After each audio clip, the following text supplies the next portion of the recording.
హరే కృష్ణ. హరే కృష్ణ భక్తులందరికీ స్వాగతం. ఈరోజు మన భగవద్గీత చర్చలోకి వచ్చినందుకు దండత్ ప్రణామాలు. సో మనం ముందు హరే కృష్ణ కీర్తనం, జయరాధా మాధవ కీర్తన చేసుకుందామంట.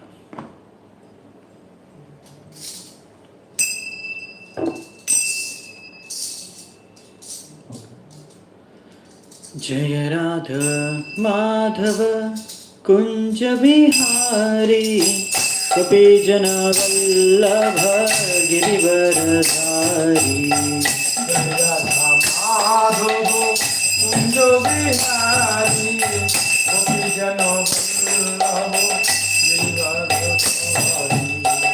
జయ రాధ మాధవ కుంజ విహారీ కపి జన వల్లభ గిరివరధారి.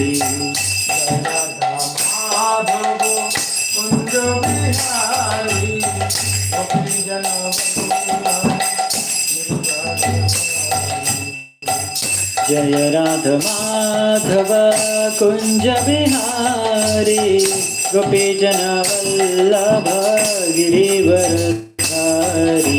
जय राधा माधव कुंज बिहारी गोपी जन जय राधा माधव कुंज बिहारी गोपी जन वल्लभ गिरिवरधारी. जय राधा माधव कुंज बिहारी गोपी जन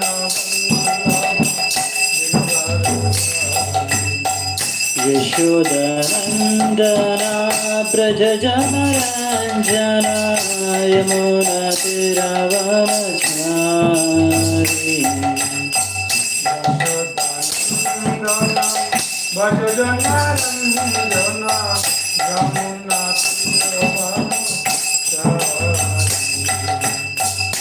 यशोदनन्दना ब्रज जनरञ्जना यमुना तीरवनचारी.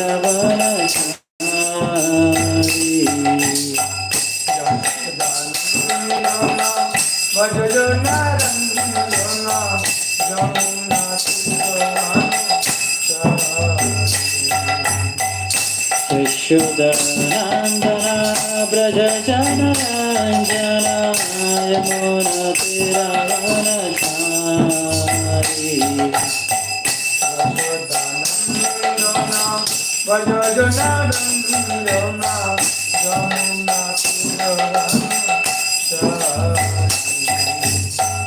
जय राधा माधव कुंज बिहारी गोपी जन वल्लभ गिरिवरधारी.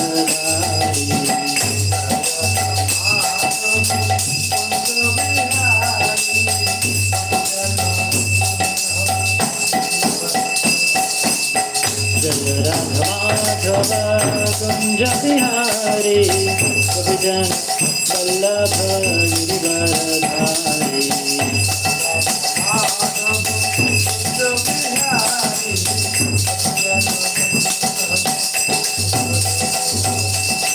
हरे कृष्ण कृष्ण कृष्ण हरे हरे हरे राम राम राम हरे हरे.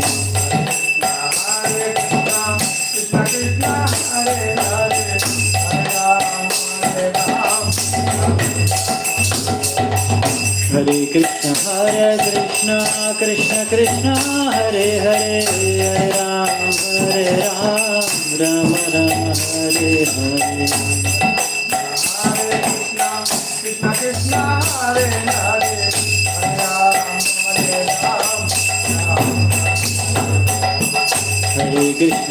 हरे कृष्ण कृष्ण कृष्ण हरे हरे हरे राम राम राम हरे हरे.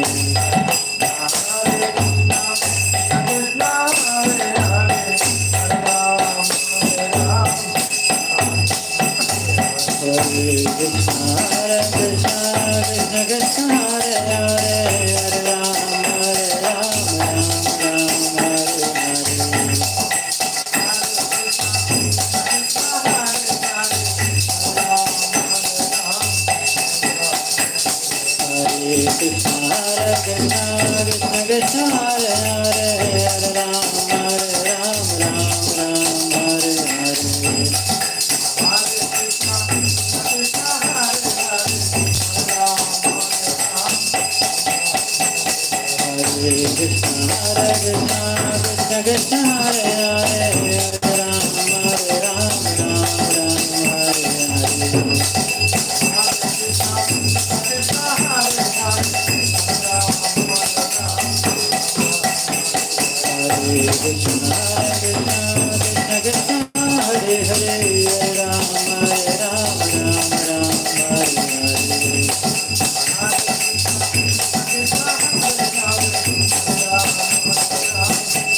शिल प्रभुपाद की जय, हरिनाम संकीर्तनम की जय, समवेत गौर भक्त वृंद की जय, निताय गौर सीतनाथ प्रेमानंदे हरि हरि बोल।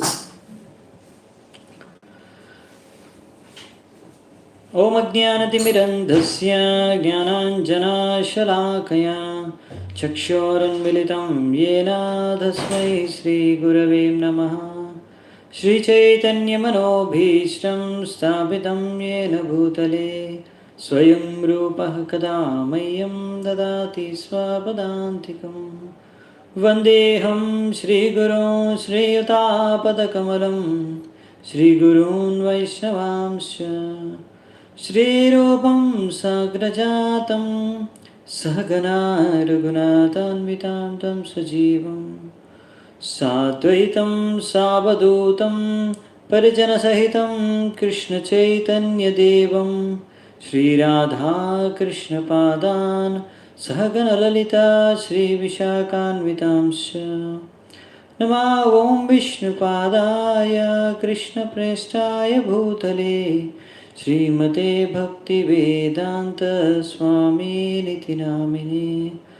नमस्ते सारस्वती देवे गौरवाणी प्रचारिणे निर्विशेषशून्यवादी पाश्चात्यदेशतारिणे नमो महावदन्याय कृष्णप्रेमप्रदायते कृष्णाय कृष्णचैतन्या नामिने गौरत्विषे नमः। हे कृष्णा करुणा सिन्धु दीनबन्धो जगत्पते गोपेश गोपिका कान्त राधाकान्त नमोऽस्तुते। तप्तकाञ्चन गौराङ्गी राधे वृन्दावनेश्वरी वृषभानुसुते देवी प्रणमामि हरिप्रिये।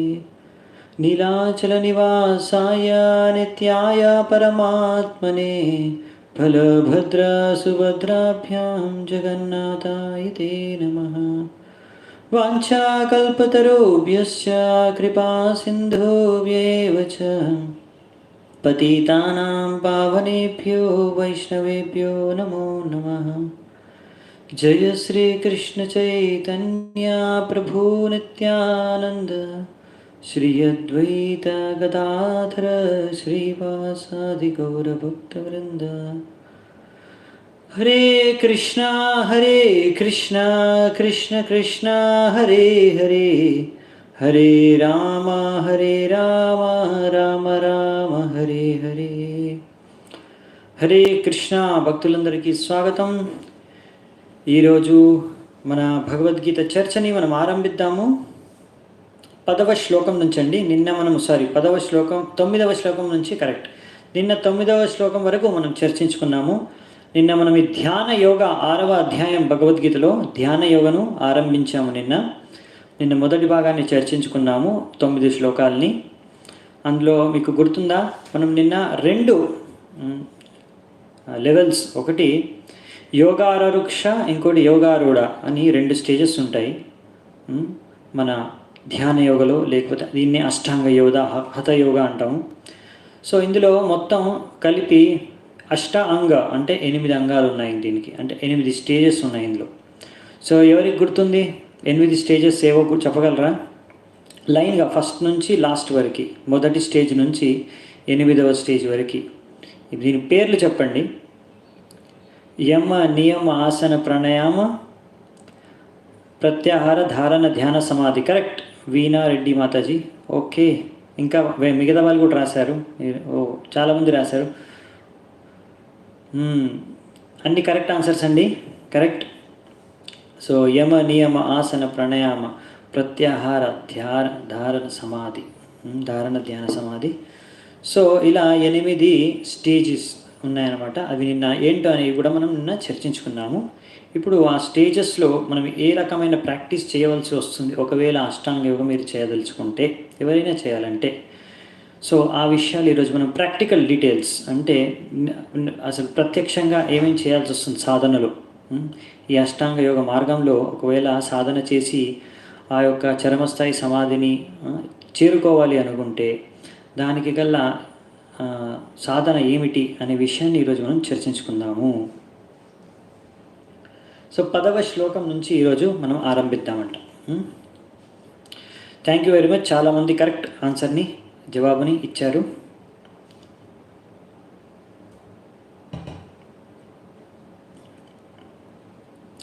పదవ శ్లోకం అండి, మనం పారాయణం ఆరంభిస్తున్నాము. యోగయుంచీత సతతం ఆత్మానం రహసి స్థితః ఏకాకీయత చిత్తాత్మా నిరాశిర్ అపరిగ్రహః. సో ఇక్కడ ఏం చెప్తున్నారంటే, ఎవరైతే యోగి ఉన్నారో ఆ యోగి ఎల్లప్పుడూ ఈ యొక్క పద్ధతిలో ఆయన యొక్క మనస్సు, బుద్ధి, ఆత్మని అన్నిటినీ ఆ పరమాత్ముడి, భగవంతుడి సంబంధాన్ని కుదిర్చడం కోసం ఆయన ఏం చేయాలి అంటే ఎప్పుడు ప్రయత్నించాలి. ఎలా ప్రయత్నిస్తాడంటే, ఫస్ట్ మొదటి మనం ఇక్కడ చూస్తున్నాం చూడండి కండిషన్, అతను ఒక నిరాశీర్, ఇంకా ఒక రహస్య స్థితి అంటే ఒక ఇలాంటి చోటుకు వెళ్ళాలంటే నిర్మానుషమైన ప్రదేశం అనమాట. అక్కడ ఇంకా ఎవ్వరు మనుషులు లేరు, ఈయనొక్కడే ఉన్నాడు. అలాంటి ప్రదేశానికి వెళ్ళాలంట. అంటే ఏ కొండల్లోకో, ఏ గుట్టల్లోకో, లేకపోతే ఏ అడవుల్లోకో, ఏ హిమాలయ పర్వతాల దగ్గరకో, అలా ఎక్కడో నిర్మానుషమైన ప్రదేశం, ఎక్కడ ఎవ్వరు లేరు, అలాంటి ప్లేస్కి వెళ్ళాలంట. ఇంకా మనస్సుని ఎలాగో నియంత్రించుకోవాలి. ఇంకా మన ఇంద్రియాలని, మన ఆశలని, భౌతిక ఆసక్తులని ఇవన్నిటిని త్యాగం చేయాలి అనే విషయాన్ని ఇక్కడ చెప్తున్నారనమాట. సో ఇది ఒక యోగి ఈ యొక్క అష్టాంగ యోగి మార్గంలో ఈ విధంగా పాటించాలంట. సో ఇది మనం చూస్తాం. ఇంకా ఇక్కడ ఇలాంటివి ఇంకా ఏమేమి పరిస్థితులు అంటే ఏ కండిషన్స్, ఏ విషయాల్ని పాటించాలి, ఏ నియమాలు, నియమం ఉన్నాయి కదా పద్ధతులు, ఇందులో ఇంకెక్కువ ఉంటాయండి. సో అంటే రకరకాల డీటెయిల్స్ ఉన్నాయి ఇందులో. ఇవన్నీ పాటించాల్సి వస్తుంది. ఒకవేళ మీరు అష్టాంగ యోగం ద్వారా కానీ ధ్యాన యోగం ద్వారా కానీ మీరు ఆ సమాధి చేరుకోవాలి అంటే సమాధి అవస్థకు మరి ఇవన్నీ పాటించాల్సిందే. మొదటిది మీరు ఇంట్లో కూర్చొని చేయలేరు అన్నట్టు, అంతేనా? మనం దూరంగా నిర్మానుషమైన ప్రదేశానికి వెళ్ళాలని చెప్పారు ఇక్కడ. సో అందుకని ఇక్కడ ఈరోజు మనం చూస్తాం. మరి మీరు అనుకోవచ్చు, ప్రభుజీ ఇక్కడ ఫస్ట్ శ్లోకంలోనే మీరు చెప్పేశారు ఇంట్లో కూర్చొని చేసుకునేది కాదు, మరి మనం ఎందుకు చదువుకోవడం, ఈ ధ్యాన యోగ అధ్యాయం చదువుకోవడం అనవసరం కదా మనకి, ఇంక ముందుకు వెళ్ళిపోదాం. నెక్స్ట్ అధ్యాయం నుంచి భక్తి యోగం స్టార్ట్ అయిపోతుంది. మనం మెయిన్ భక్తి యోగులం కదా, అదే చర్చించుకుందాం మీరు అనుకోవచ్చు. 2 విషయాలండి. ఒకటి, మీకు తెలియాలి ధ్యాన యోగం అంటే ఏమిటి అని. రేపు ఒకరు చాలామంది అంటారు, బయట భగవద్గీతని ఎంతోమంది ఎన్నో రకాలుగా రాశారు కదా, ఎన్నో రకాలైన పుస్తకాలు, ఎన్నో రకాలైన మనుషులు చదివేసి వాళ్ళు సరిగ్గా అర్థం చేసుకోక, చాలామంది సరిగ్గా చదవకనే ఓన్లీ హెడ్డింగ్లు చూసుకొని, అరే ఇక్కడ అన్ని యోగాల గురించి చెప్పారు కృష్ణుడు, ఏది కావాలంటే పాటించుకోవచ్చు, అన్నీ ఒకటే అని కూడా అంటారు అన్నమాట కొంతమంది. ఇంకా వారికి తెలియదు ఏది మనకు పాటించడానికి ఉత్తమమో, కృష్ణుడు దేన్ని రికమెండ్ చేస్తున్నాడో మనకి. ఆ విషయాన్ని మనం ఇక్కడ ఈరోజు, రేపు, ఎల్లుండి కూడా చర్చించుకుంటూనే ఉంటాము. సో అందుకనే మనకు తెలియాలి అసలు ధ్యాన యోగం అంటే ఏమిటి. మళ్ళీ ఒకసారి మనం కూడా అనుకోకూడదు, అరే మనం భక్తి యోగం చేస్తున్నాము, ధ్యాన యోగం కూడా మంచిదేనేమో, అది చేయొచ్చేమో, అది ఎందుకు చేయట్లేదు మనము అని. సో ఆ విషయాలన్నీ కూడా మీకు క్లియర్గా ఉండాలంటే మీరు ధ్యాన యోగం చదువుకోవాలి. ఇంకొకటి ఏంటంటే, ఏ యోగ పద్ధతి అయినా మనకి కొన్ని నియమాలు, నియమం అనేవి కొన్ని మాత్రం అన్నిటికీ కామన్గా ఉంటాయండి. అలా ఇందులో కూడా ఇంకోటి ఏంటంటే తత్వాలు, లక్ష్యం, ఇవన్నీ కూడా కామన్గా ఉంటాయి. వీళ్ళ లక్ష్యం కూడా సమాధిని, భగవంతుడి పరమాత్మ రూపంలో వీళ్ళు ఇందులో 2 రకాలు ఉన్నారు. ఒకరేమో బ్రహ్మజ్యోతిని ఆరాధిస్తూ, ఇంకొకరు పరమాత్మ రూపంలో భగవంతుడిని దర్శించుకోవాలని చేస్తుంటారు. సో ఈ విధంగా వాళ్ళ అంతిమ లక్ష్యం వచ్చేసి ఆ భగవంతుడి పట్ల ఏదో ఒక లెవెల్లో ఆ భగవంతుడి యొక్క బ్రహ్మజ్యోతియో పరమాత్మ రూపాన్ని దర్శించుకోవాలి, అందులో లీనమవ్వాలి అలా అని. సో ఆ పరం లక్ష్యం అంతా భగవంతుడే మొత్తానికి. సో ఆ లక్ష్యం అనేది ఆధ్యాత్మిక లక్ష్యం. ఆ విధంగా మనము చూసుకోవచ్చు వీళ్ళది మనది ఒక విధంగా ఒక ఆధ్యాత్మిక లక్ష్యంతో ఉందని. ఇంకొకటి ఏంటంటే, ఇందులో కొన్ని తత్వాలు ఏవైతే ఉంటాయి, ప్రిన్సిపల్స్ ఏవైతే, ఈ సూత్రాలు ఏవైతే మనం పాటించాలి. ఇక్కడ మన వివరాలు చేంజ్ అవ్వచ్చండి. ఇక్కడ వీళ్ళు అన్నారు కదా, ఈ యోగా మీరు ప్రాక్టీస్ చేయాలంటే ముందు మీ ఒక నిర్మానుషమైన ప్రదేశానికి వెళ్ళాలనేసి. మన భక్తి యోగాలు అయితే మనం ఇంట్లో కూర్చొని కూడా చేసుకోవచ్చు అనమాట, మనుషులతో పాటు. మనం చేయాల్సిన సత్సంగంలో అంటే సాంగత్యంలో, భక్తుల యొక్క సాంగత్యంలో మనం దీన్ని భక్తి యోగా అనే దాన్ని నిర్వహించాలి. సో అలా మనకి కొన్ని డీటెయిల్స్లో డిఫరెన్స్ ఉండొచ్చు, కానీ ఉద్దేశం అనేది ఒకటే. ఇంకా ఈ ముక్తిని సంపాదించుకోవడం అలాంటివి, ఈ భౌతిక జగతం నుంచి, ప్రపంచం నుంచి ముక్తి సాధించడం, ఇలాంటి కొన్ని లక్ష్యాలు సేమ్ ఉన్నాయి. ఇంకా తత్వాలు, సూత్రాలు కూడా కొన్ని మనం ప్రిన్సిపల్స్ అవి ఇందులోంచి నేర్చుకొని మనం చూస్తాము. మన భక్తి యోగాలో కూడా ఇలాంటి ప్రిన్సిపల్సే మనము కూడా మన భక్తి యోగాలో కూడా పాటిస్తాం. తెలిసో తెలియకో పాటిస్తున్నాం. అవి అన్నీ కూడా చూద్దామంట. అప్పుడు మనకు అర్థమయ్యేది ఏంటంటే, మనం కర్మయోగ కానీ, జ్ఞానయోగ కానీ, ధ్యాన యోగ కానీ, అన్ని యోగాలు ఎలా మన భక్తి యోగ లోపల ఉన్నాయో అనే విషయాన్ని కూడా మనం అర్థం చేసుకోవచ్చు. మనం ముందే కర్మయోగం గురించి చూసేసాము, దానిలో మనం ఆల్రెడీ చెప్పుకున్నాము. సో ఇందులో కూడా అలాగే కొన్ని విషయాలు చూస్తాం మనము. ఎలా ఇందులో ఉన్న అన్ని విషయాలు కూడా మనం ఎన్నో సూత్రాలని, నియమాల్ని మన భక్తి యోగ జీవితంలో కూడా పాటిస్తాన విషయాన్ని గ్రహిస్తాం అనమాట. సో ఎన్నో విషయాలు ఆ విధంగా కొన్ని విషయాలు, కొత్త విషయాలు కూడా మనం నేర్చుకోబోతున్నాము. అవి మన భక్తి యోగంలో పాటించడానికి కూడా ఎంతో ఉపయోగకరం అనమాట. సో అలా మనకి శిల ప్రభుపాద ద్వారా కనెక్షన్ని, ఆ సంబంధాన్ని మన తాత్పర్యాల్లో చూపిస్తారనమాట. ఒక్కొక్కసారి తప్పుగా అర్థం చేసుకుంటారు బయట జనాలు అనుకుంటారు, ఇదేంటి ఇక్కడ ధ్యాన యోగ గురించి చెప్తుంటే మధ్యలో ఈ ప్రభుపాదులు వారు తాత్పర్యాల్లో భక్తి యోగం గురించి ఎందుకు మధ్యలో మాట్లాడుతున్నారు కొంచెం కొంచెం అక్కడిక్కడ అంటే, అదే విషయాన్ని మాకు అర్థం చేపిస్తున్నారు. ఇది ఎలాగో ప్రాక్టికల్ కాదని అర్థమైంది కదా, మరి అలాంటప్పుడు మనకు ప్రాక్టికల్ అయిన భక్తి యోగం మనం ఎలా చేసుకోవచ్చు ముందు చెప్తారు ఎలాగో, కానీ దీంట్లోంచి కూడా ఎలా మనము కొన్ని విషయాలు నేర్చుకోవచ్చు మన భక్తి యోగంకి, ఇంకా మన భక్తి యోగంకి దీనికి వల్ల సంబంధం కొన్ని విషయాల్లో సేమ్ ఉంటాయి, అవి ఏంటనేవి చూపిస్తున్నారు అన్నమాట ప్రభుపాదుల వారు. ఎలాగైతే మనం కూడా ఇలాగే వీళ్ళన్నీ త్యాగం చేసి వెళ్ళిపోవాలి. ఇంకా సింపుల్ అండి, చెప్పాలి ఒక లైన్లో చెప్పాలంటే అన్నీ త్యాగం చేసేయాలి. సంబంధాలు, మనుషులు, వస్తువులు అన్నీ, ఇల్లు అన్నీ త్యాగం చేసేసుకొని ఇంకా మీరు ఏ బిజినెస్ జాబ్ ఏం చేయలేరు, అవి మళ్ళీ కూడా వస్తాయి చెప్పడానికి మనకు. సో ఇవన్నీ త్యాగం చేసుకొని ఎక్కడో నిర్మానుషమైన ప్రదేశానికి వెళ్ళాలంట. మరి మన భక్తి యోగలో కూడా మనము త్యాగం చేస్తామండి. చెప్పుకున్నాం కదా, మనం ఏంటంటే ఆసక్తిని, వాటి పట్ల ఉన్న ఆసక్తిని త్యాగం చేస్తాము. వాటి నుంచి మనం ఏమి ఆశించటం లేదు, కానీ వాటన్నిటినీ మనం ఉపయోగిస్తాము. ఆ సంబంధం కానీ, వస్తువు కానీ, విషయం కానీ, మనిషి కానీ అన్నిటినీ మనం భగవంతుడితో జోడిస్తాము. అదే ఇక్కడ మనకి ఇది మనమేదో అనుకోవడం కాదు, మన ఆచార్యులు శాస్త్రాలు చెప్పినవే. ఇక్కడ రూపగోస్వామి వారు భక్తి రసామృత సింధులో ఈ విషయాన్ని చెప్తారు. ఇక్కడ మన తాత్పర్యంలో ప్రభుపాదులు రాశారనమాట.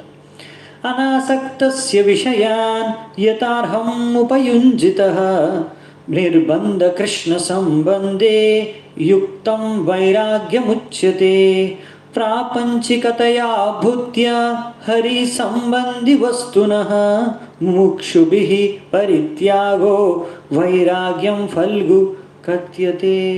సో మన వైరాగ్యం ఎలా ఉంటుంది అంటే, మనము ఏ విషయాలు ఏవైతే కృష్ణుడికి సంబంధం లేవో వాటి పట్ల మనకి ఏ ఆసక్తి లేదు భౌతిక విషయాల మీద, కానీ మనము ఏవైతే కృష్ణుడికి ఉపయోగించుకోగలమో అన్ని వస్తువులని, అన్ని విషయాలని, అందరినీ భగవంతుడి సేవలో మనం యుక్తం చేయవచ్చు అన్నమాట. యుక్తం వైరాగ్యం ఉచ్యతే. ఇలా యుక్తం చేయడమే అసలైన వైరాగ్యం అని మనకి ఇక్కడ రూపగోస్వామి వారు చెప్తున్నారు. ఏ బంధన మనకి లేకున్నా కానీ వాటిని కృష్ణుడితో మనం సంబంధాన్ని కుదిర్చి వాటితో మనము సేవ చేసుకుంటాం. సో నిర్బంధ కృష్ణ సంబంధే. సో కానీ బయట వాళ్ళు ఏమనుకుంటారు, కొంతమంది ఎవరైతే మాయవాదులు ఇలాంటి వాళ్ళు ఏంటంటే వాళ్ళు మొత్తం త్యాగం చేస్తారు, అదే వైరాగ్యం అనుకుంటారు.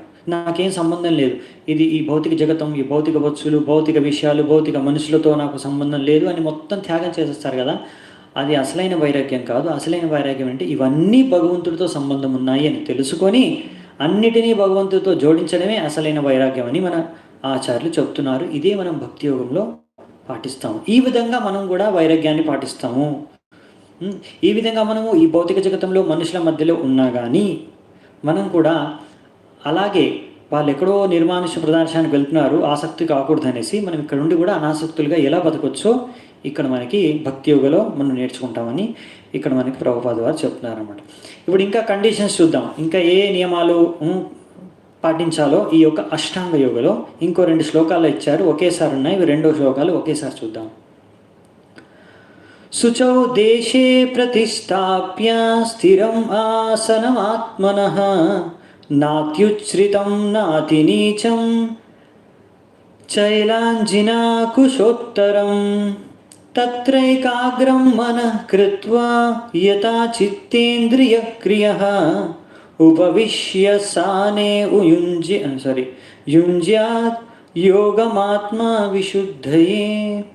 సో మరి ఈ యొక్క అష్టాంగ యోగా నువ్వు పాటించాలంటే ఏం చేయాలంటే ముందే చెప్పారు. ఒకటి, నిర్మానుషమైన రహస్యమైన ప్రదేశానికి వెళ్ళాలి.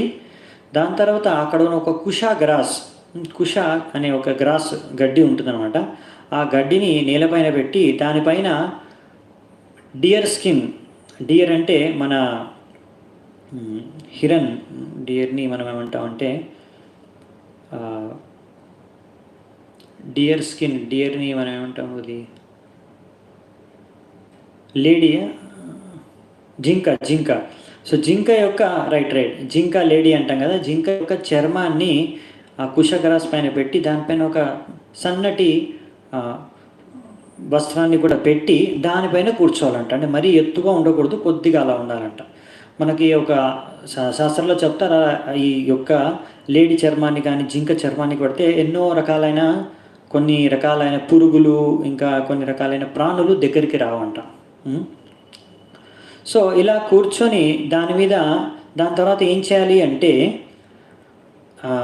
దాని మీద కూర్చొని ఉండాలి, యోగాసనలో కూర్చొని. దాని తర్వాత మనస్సు, ఇంద్రియాలు, ఇంకా అన్ని కార్యాలు మనము మనస్సు అనే అన్నిటి ఏకాగ్రతతో ఒకే దాని మీద కేంద్రీకరించి ఉంచాలంట. అందుకనే చాలామంది ఇలాంటివి ఏమైనా చేయాలి అనుకుంటే ఇక్కడ మన ముందేంటంటే అండి, ఇక్కడ మన దూరంగా వెళ్ళేవారు అన్నమాట. అందుకే ఇంటి నుంచి దూరంగా వెళ్ళి ఎక్కడైతే మనకు మథుర, బృందావన్, ప్రయాగ్, రిషికేశ్, హరిద్వార్ ఇలా ఎక్కడైతే ఎక్కువగా మనుషులు ఉండరో అలాంటి ప్లేసెస్కి వెళ్ళి ఈ యోగాని పద్ధతిని పాటించేవాళ్ళు ముందు కాలాల్లో. మీరు అనుకోవచ్చు అదేంటి ప్రభుజీ, మథుర, బృందావన్లో ఎంతమంది జనాలు ఉంటారు, ఎక్కడ కూర్చుంటారు? అది ఇప్పుడు అలా అయిపోయిందండి, సిటీ లాగా అయిపోయాయి. కానీ ముందు ఎక్కువ మంది ప్రజలు ఉండేవారు కాదు. ఓన్లీ ఇలా యోగులు, శుద్ధ భక్తులు అక్కడ జీవితాంతం గడపడానికి అక్కడ వెళ్ళి ఉండేవారు అనమాట.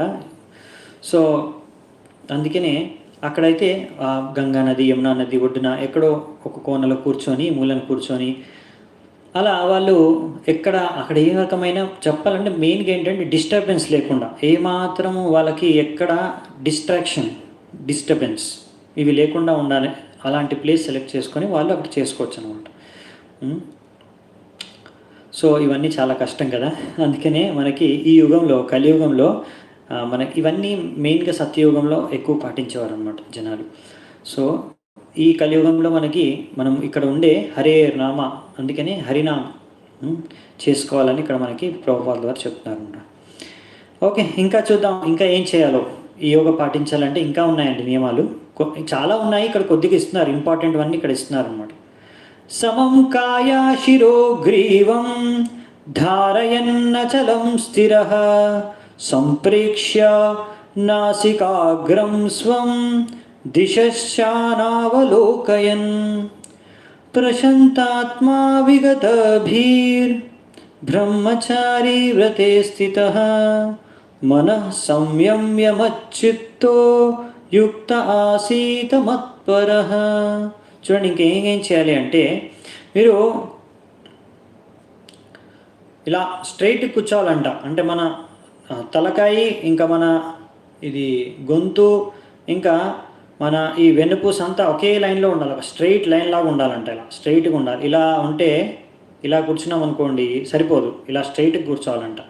ఇలా స్ట్రైట్ కూర్చున్నాకే దాని తర్వాత మన 2 కళ్ళతో మనము ఈ యొక్క మన ముక్కు ఉంది కదా, ముక్కు ఉన్న ఈ యొక్క పాయింట్ మీద మనము 2 కళ్ళతో ఏకాగ్రతతో ఇక్కడే చూస్తూ ఉండాలంట. కొద్దిసేపు మనం చూస్తే మనకు తలకాయన వస్తుంది అనుకుంటా, లేకపోతే ఇలా కూర్చొని మనకి బ్యాక్ పెయిన్ ఇంకా రకరకాల సమస్యలు ఉత్పన్నమవచ్చు. కానీ ఇలా 1 రోజు 2 రోజులు కాదు, ఎన్నో సంవత్సరాలు కూడా తపస్సు చేయాల్సి వస్తుంది ఇలా. సో ఇలా కూర్చొని ఏమాత్రం విచలితం కాకుండా మనస్సుని ఏ రకంగా భయపడకూడదంట. మరి నిర్మానుష ప్రదేశంలో ఇక్కడ ఏ అడవుల్లో ఎక్కడ కూర్చుంటారు అంటే మనం భయపడకూడదు. ఇప్పుడు ఏం క్రూర మృగం వస్తుందో, ఇక్కడ నుంచి ఎవరు వస్తారో, ఏ దొంగ వస్తాడో, అలా మనం ఏమీ ఆలోచించకూడదంట. అలాంటి భయాలు ఏమీ ఉంచుకోకూడదు మన మనస్సులో. మరి చెప్తున్నారు ఇక్కడ. ఇంకా బ్రహ్మచర్యాన్ని పాటించాలంటే మీరు మైథునం చేయలేరు. అంటే గృహస్థులకి ఇది సంభవమే కాదనమాట. ఇది ఓన్లీ సన్యాసులు, బ్రహ్మచారులకే ఇది సంభవం. అలా కూర్చొని మొత్తం ధ్యానంతో కృష్ణుడు ఏమంటున్నాడు ఇక్కడ, మచ్చిత్తో యుక్త ఆసిత మత్పరః, నా పైన, నా హృదయంలోనే ఉన్న రూపాన్ని పైన దాన్ని దర్శనం చేసుకోవడానికి మనస్సుతో కేంద్రీకరించాలి ఏకాగ్రతతో.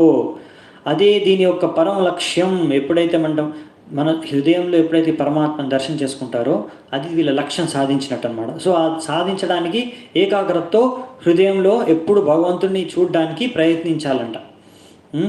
సో ఇదే అండి లక్ష్యం, ఒకటే, భగవంతుడిని దర్శించుకోవడం, భగవంతుడిని కృప పొందడం.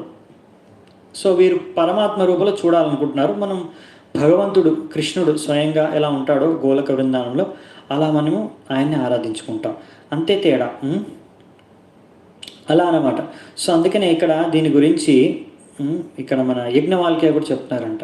ఏమని, కర్మణా మనసా వాచా సర్వావస్థౌ సర్వదా సర్వత్ర మైథునా త్యాగో బ్రహ్మచర్యం ప్రచక్షతే.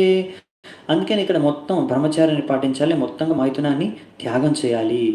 సో ఇది అందుకని ఇక్కడ ఈ యోగ అష్టాంగ యోగ కానీ ధ్యాన యోగ కానీ ఒకటే, జ్ఞానయోగ కానీ ఈ జ్ఞానయోగం అని చెప్పుకున్నాం కదా, మాయావాదులు చేసేది కూడా. ఆ జ్ఞానయోగం మీరు పాటించాలనుకున్నా, అష్టాంగ యోగం మీరు పాటించాలనుకున్నా, అప్పుడు మనము బ్రహ్మచర్యాన్ని కంపల్సరీగా పాటించాలంటే గృహస్థులకి ఈ రెండు మార్గాలు క్లోజ్ అయిపోయాయి. మీరు ఇంకా గృహస్థులు ఎవ్వరూ ఈ మార్గాలు అనుసరించలేరు, జ్ఞాన మార్గం మరియు ధ్యాన మార్గం. కానీ భక్తి మార్గంలో మాత్రం ఎవరైతే ఈ నియమాలు పాటిస్తారో, బ్రహ్మచర్య నియమాలు, ఇంకా ఎవరైతే తన భార్యతో మాత్రమే సాంగత్యం చేస్తారో, ఇంకా ఇలా నియమనిష్టాలతో ఉంటారు, మన 4 రెగ్యులేటివ్ ప్రిన్సిపల్స్ మనకు అవే అండి, 4 నియమాలు, ఇంకా వేరే లేవు. ఆ 4 నియమాలు పాటిస్తారో వాళ్ళు కూడా ఈ యొక్క భక్తి యోగలో వాళ్ళు కూడా పాల్గొనవచ్చు. అందుకే భక్తి యోగం ఒక్కటి అందరూ పాటించవచ్చు. ఇది భక్తి యోగంకున్న ఎంతో పెద్ద అడ్వాంటేజ్ అన్నమాట. ఇలాంటి సౌకర్యం ఇంకా వేరే ఏ మార్గంలో లేదు. అందుకనే చాలామంది ఆశ్చర్యపోతారు, ఇవన్నీ భక్తి ఇలాంటివన్నీ మనం ఎలా గృహస్థ జీవనంలో ఉండి చేసుకోవచ్చు, దీనికి అన్నీ వదిలేయాలి కదా అని చాలామంది డౌట్ అనమాట. ఏది వదిలాల్సిన అవసరం లేదు, అన్నిటినీ భగవంతుడితో జోడించాలి. అది దాని ద్వారా మనం చేయొచ్చు. మరి ఇప్పుడు ఇంకా ఇక్కడ చెప్పారు ఏంటంటే, ఇవన్నీ ఆసక్తులు మనస్సు విచలితం కాకుండా ఎప్పుడు ఏకాగ్రతతో మన యొక్క హృదయంలో కేంద్రీకరించి చూడాలి, ఇక్కడ భగవంతుడి దర్శనం చేయించుకోవడానికి పరమాత్మ రూపంలో ప్రయత్నించాలి అని ఇక్కడ చెప్తున్నారు. మరి అలా చేయడానికండి చాలా కష్టం. ఎందుకంటే వీళ్ళకి ఇక్కడ ఏమీ రుచి అనేది దొరకట్లేదండి. పరమాత్మను ఎప్పుడైతే చూస్తారో అప్పుడు వాళ్ళకి ఆనందం, అనుభూతి, ఆ పరమానందం కలుగుతుంది. ధ్యానం అనేది అప్పుడు సమాధి అవస్థలో చేరుకుంటారు. అవి బాగానే ఉందండి ఆ సమయంలో. కానీ దానికి ముందు ఈ టైంలో వాళ్ళకి ఏ టేస్ట్ లేదు, ఏ ఒక ఆధ్యాత్మిక ఆనందాన్ని రుచి అనేది వాళ్ళకి లేదు. అందుకని ఈ మార్గం అనేది చాలా చాలా కష్టం అన్నమాట, కఠినం. అందుకే అదే మన భక్తి యోగలో అయితే ఇక్కడ ఏమవుతుందంటే, మనము ఇలా ఏకాగ్రతతో భగవంతుడినే సేవ చేసుకుంటాము డైరెక్ట్గా. కానీ ఈ యొక్క మన సేవల ద్వారా మనకు ఏదో ఒక రకమైన ఆసక్తి, రుచి ఉంటుందన్నమాట. ఏదో ఒక నవవిధ భక్తిలో ఏదో ఒక దేని పట్ల ఆసక్తి ఉండేసరికి ఆసక్తితో మనం భక్తి మార్గంలో ముందుకెళ్ళిపోతూ ఉండొచ్చంట. అది మనకి అందుకే భక్తి మార్గం అనేది చాలా సునాయాసమైన పద్ధతి, ఇంకా అదే ఉత్తమమైన పద్ధతి. మీరు చూస్తారు, ఈ ధ్యానయోగ కానీ, జ్ఞానయోగ కానీ, కర్మయోగ కానీ, మీరు ఏదైనా చేయండి, అంతిమ లక్ష్యం భగవంతుడు. ఈ యొక్క యోగా చరమస్థాయికి వచ్చిన తర్వాత కూడా మళ్ళీ మనం చేయాల్సింది భక్తి యోగనే. అందుకని మనకి ఈ భగవంతుడు చైతన్య మహాప్రభు రూపంలో వచ్చి శిల ప్రభుపాద వారు ఇద్దరు మనకి ఈ భక్తి యోగాన్ని డైరెక్ట్గా ప్రసాదించేశారంట. ఈ కలియుగ వాసులకి ఇంక వేరే ఎలాగో వాళ్ళు పాటించే సమస్య లేదు, పాటించే ప్రసక్తి లేదు. అందుకనే మన కోసమని మన మహావదన్యాయ అవతారమైన శ్రీ చైతన్య మహాప్రభులు మనకి భక్తి యోగాన్ని, హరే కృష్ణ మహామంత్రాన్ని జపం చేసుకోమని చెప్పారనమాట. 15వ నంబర్ శ్లోకం చూద్దామంట. ఇంకా ఉన్నాయి 2-3 శ్లోకాలు, వీటి గురించి చర్చించుకుందాం. యుంజనేవం సదాత్మానం యోగీ నియతమానసః శాంతిం నిర్వాణ పరమం మత్సంస్థామధిగచ్చతి. మరి ఇలా మీరు ఎంత కష్టపడి ఇలా ధ్యానం చేసుకున్నారు అనుకోండి, ఏకాగ్రతతో మనస్సు, శరీరము అన్నీ ఇలాంటి నియమనిష్టాలు పాటించి, సో ఇలా చేసిన తర్వాత ఏది వాళ్ళు సాధించేది ఏంటి అంటే, ఇక్కడ కృష్ణుడు చెప్తున్నాడు శాంతిం నిర్వాణ పరమం. సో అదేంటి అంటే మత్సంస్థామధిగచ్చతి, వారు నా యొక్క ధామానికి చేరుకోవడమే వాళ్ళ పరమ లక్ష్యం. తర్వాత అంటే పరమాత్మను చూసుకున్న తర్వాత కూడా వాళ్ళ లక్ష్యం నెక్స్ట్ స్టేజ్ ఏంటంటే భగవద్ధామానికి వెళ్ళడం. అంటే మీరు పరమాత్మను దర్శించుకున్న తర్వాత మీరు భక్తి మార్గంలోకి ప్రవేశిస్తారు. మనం ఏంటంటే డైరెక్ట్ భక్తి మార్గం చేసుకుంటాం. ఎందుకంటే అదే ఇక్కడ చెప్తున్నారు, ఎవరైతే భక్తులు అవ్వలేరో వాళ్ళు ఎప్పుడు భగవద్ధామానికి లోపలికి ఎంటర్ కాలేరండి. ప్రవేశం అనేది వాళ్ళకు నిషేధం. కనుక వీళ్ళు పరమాత్మ వరకు దర్శనం చేసుకున్న ఈ మార్గం ద్వారా అంటే శుద్ధులైపోతారండి. వీళ్ళు శుద్ధాత్మ అనేది అయిపోతుంది, వాళ్ళకున్న చేతన అవన్నీ శుద్ధమైపోతాయి. కనుక వాళ్ళు సులువుగా తర్వాత భక్తి మార్గంలో వెంటనే వాళ్ళు అక్కడ మళ్ళీ భగవంతుడి కృప లేకపోతే ఏ శుద్ధ భక్తుడి కృప కలిగితే అప్పుడు మళ్ళీ వాళ్ళు అక్కడ నుంచి భక్తి యోగంలోకి వెళ్ళి దాని ద్వారా భగవద్ధామానికి ప్రవేశిస్తారు అన్నమాట. మనం కూడా అదే అండి, మన లక్ష్యాన్ని ఒకటే లక్ష్యం, మళ్ళీ ఫైనల్ ఒకటే. నాత్యశ్నతస్తు యోగోస్తి నైకాంతం అనశ్నతః నాతి స్వప్నశీలస్య జాగ్రతో నైవ చార్జున. సో ఇప్పుడు మనకి ప్రాక్టికల్ విషయాలు చెప్తున్నారండి ఇక్కడ. ఈ 2 శ్లోకాలు చాలా ఇంపార్టెంట్ మనకి భక్తి జీవనంలో కూడా నిజ జీవితంలో కూడా ఎంతో ఉపయోగకరమయ్యేవి ఇవి 2 శ్లోకాలండి, 16, 17. 17 చాలా ఈజీ కూడా గుర్తుంచుకోవడానికి. మనం చూద్దామంట. ఇక్కడ ఏం చెప్తున్నారంటే ఒక యోగి, అష్టాంగ యోగి గురించి చెప్తున్నారు, కానీ ఇది మనకు మన భక్తి యోగికి కూడా వర్తిస్తుందన్నమాట. చెప్పాక కొన్ని తత్వాలు అనేవి మనకు కూడా వర్తిస్తాయి, మనం వీటిని మన నిజ జీవితంలో ఉపయోగించుకోవచ్చు. అలాంటివే ఈ 2 శ్లోకాలు 16, 17 చూద్దామా. సో ఇక్కడ ఏం చెప్తున్నారంటే ఇలా ఒక వ్యక్తి కనుక ఎక్కువగా తింటున్నారు అనుకోండి, లేకపోతే తక్కువగా తింటున్నాడు, ఎక్కువ తిన్నా సమస్యే, తక్కువ తిన్నా సమస్యే. అలాగే ఎక్కువసేపు పడుకున్న సమస్య, తక్కువ పడుకున్న సమస్య అంట. ఇలా ఎవరైతే ఎక్కువ తింటారో లేకపోతే తక్కువ తింటారో, ఎక్కువసేపు పడుకుంటారో తక్కువసేపు పడుకుంటారో వాళ్ళు ఈ యోగాని పాటించలేరంట. వాళ్ళు మంచి యోగిగా వాళ్ళు కొనసాగలేరు అని ఇక్కడ చెబుతున్నారు అనమాట. ఇంకో శ్లోకం కూడా చూసుకొని దాని తర్వాత ఇంకా ప్రభుపాదులు 2 తాత్పర్యాలు ఒకేసారి చర్చించుకుందాం. మరి అనుకుంటారు, మరి ఏం చేయాలండి, ఎంత చేయాలండి, ఎంతసేపు పడుకోవాలి, ఎంత తినాలి అంటే నెట్ రావట్లేదు, ఇట్స్ వర్కింగ్ మాతాజీ. ఓకే,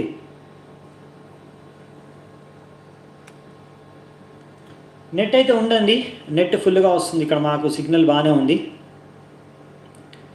యుక్తాహార విహారస్య యుక్త చేష్టస్య కర్మసు యుక్త స్వప్నావబోధస్య యోగో భవతి దుఃఖః. అంటే ఎన్నో దుఃఖాలు మన శరీరం ఇస్తుంది కండి మనకి, అలాంటి ఎన్నో రోగాలు దుఃఖాల నుంచి మనం ముక్తి పొందగలమంట. ఇలా మనము తినడము, తిరగడము, పడుకోవడంలో మనము ఒక పద్ధతిగా నియమిత రూపంగా చేస్తే, అంటే యుక్తాహార విహారస్య. ఇక్కడ యుక్త అంటే అర్థం ఏంటంటే రెగ్యులేటెడ్, అంటే నియమిత రూపంలో ఎంత అవసరమో అంతే. నియమితమైన ఆహారము, నిద్ర, విహారము, ఈ 3 నియమిత రూపంలో చేయాలంటే అంటే ఎంత అవసరమో అంత, ఎక్కువ కాదు తక్కువ కాదు. సో ప్రభుపాదుల వారు అంటారు, ఎక్కువ చేసేవారిని ఎక్కువ చేస్తే తక్కువ చేస్తే ఏంటంటే సమస్యలు వస్తాయి.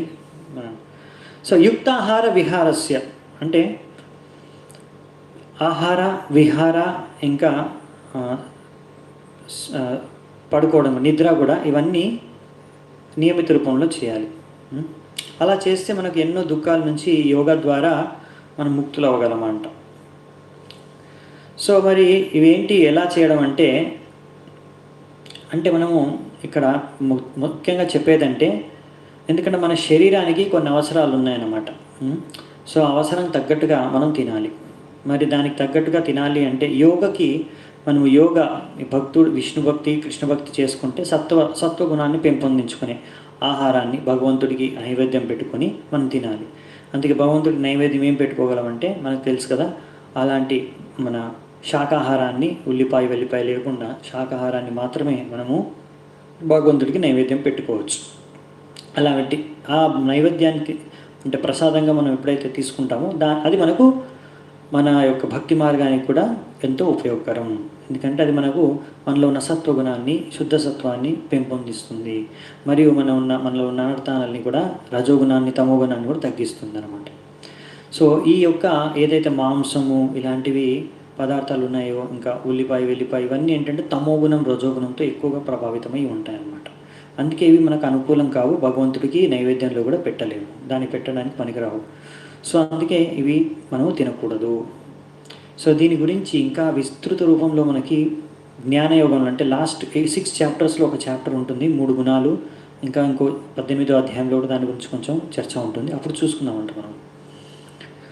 సో ఇది ఆహారానికి సంబంధించి అలా అనమాట. ఇంకా నిద్ర కూడా మనము సరైన నిద్ర, సరైన సమయంలో సరైన నిద్ర మనం తీసుకోవాలన్నమాట. ఇక్కడ ప్రభుపాదులు గారు రాశారు, ఒక రాత్రిపూట మీరు 6 గంటలు పడుకున్నారనుకోండి, అది సరైన నిద్ర అని.